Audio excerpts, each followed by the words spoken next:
So far we've talked about linear transformations using equations like this, transformation equations like this. Okay, so where x moves to some combination of the original xy and y moves to some combination of the original xy. Okay, you can write that or think about it like this.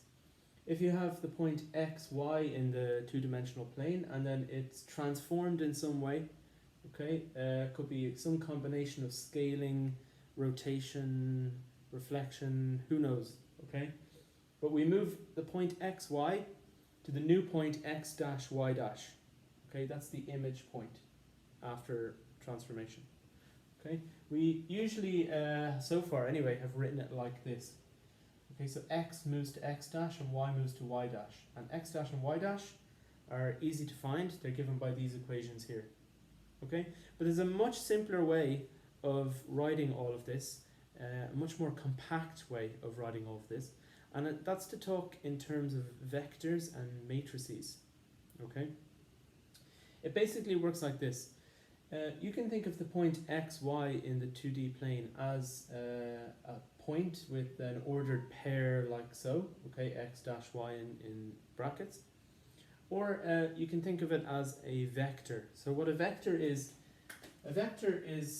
usually thought of as some kind of arrow, okay, in space in your diagram like this.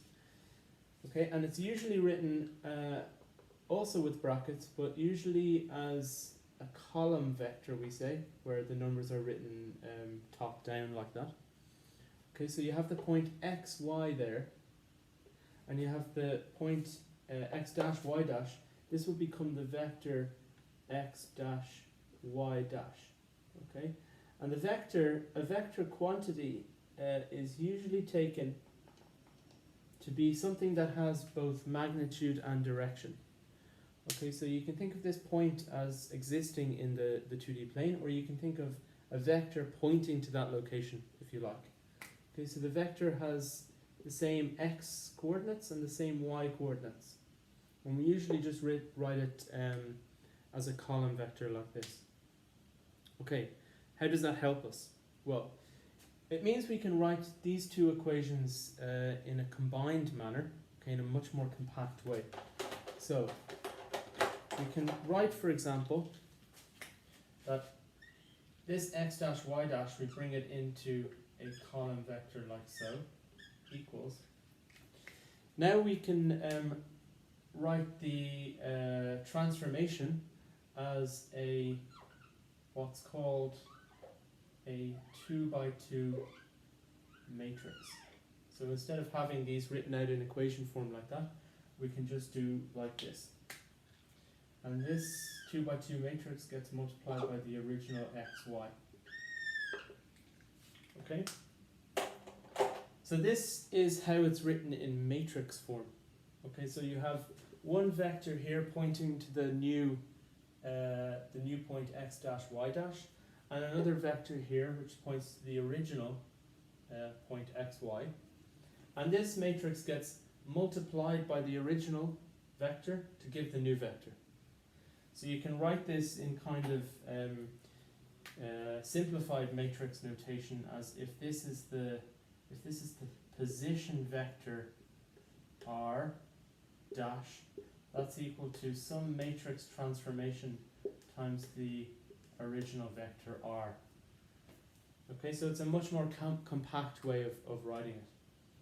Okay, and that means that you can absorb the transformation A, B, C, D, the transformation into a single transformation matrix that describes the transformation.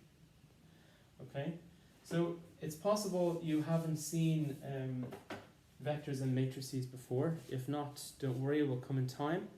But this approach is really powerful. Okay. This also indicates, by the way, the method through which you should think about multiplying two matrices. Okay. So these vectors are also matrices. Okay. So I call them matrix. I call these vectors and this a matrix, but they're really all matrices. Okay. This is a 2 by 1 matrix, meaning 2 rows and 1 column. This is a 2 by 2 matrix, meaning 2 rows and 2 columns. And this is also a 2 by 1, meaning 2 rows and 1 column. Okay, so these are all matrices, and this is a matrix notation. But we call this a vector because it has a direction and magnitude in our plane. And this isn't a vector because it doesn't do the same job. Its reason for existing is that it describes the transformation of one vector into another vector. Okay, so you can see how this should be multiplied. Okay, because we have to get back our original equations when this matrix acts on this matrix, or when this matrix acts on this vector. We need to get back our original equations. So in order to do that, you have to multiply row by column. Okay, because then you get A times X, that's that one there, plus B times Y, which is that one there. Okay, and then this row by column also, so C times X plus D times Y. Okay, if you haven't seen matrix multiplication before, that's okay. We'll be doing a quick intro into matrices in the next video. But I want to show you why it is, the motivation for why we combine these things into vectors and matrices, and that's to simplify things, even though it might seem like we're making it more difficult. This is an extremely powerful way of thinking about it, and it's how we're going to look at things going forward.